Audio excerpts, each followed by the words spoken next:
Hyderabad Uppal PS పరిధి Bhagayath layout లో విషాదం చోటు చేసుకుంది. పిల్లర్ గుంతల నుండి నీటిని తోడుతుండగా విద్యుత్ షాక్ తో ఆంజనేయులు అనే దినసరి కార్మికుడు దుర్మరణం చెందాడు.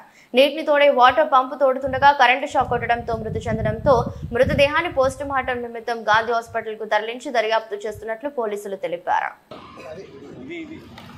ఇది ఆల్రెడీ ఇది ఖరాబ్ అయింది. నీళ్ళు మట్టి జామ్ అయింది. డీటెయిల్స్ ఎవరు లేరు, వాళ్ళ వాళ్ళు ఇంకా రాలే. దాని గురించి వాళ్ళ వాళ్ళు వస్తే డీటెయిల్స్ రాసుకుంటారు. నీకు పెడతలేదు డీటెయిల్స్ తీసుకోండి.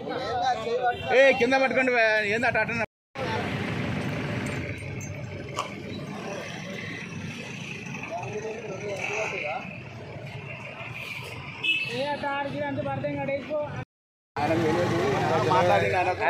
ఆయన కూడా కాదు ఓనర్, ఆయన కాదు.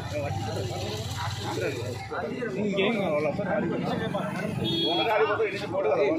సరిపోతా ఆయన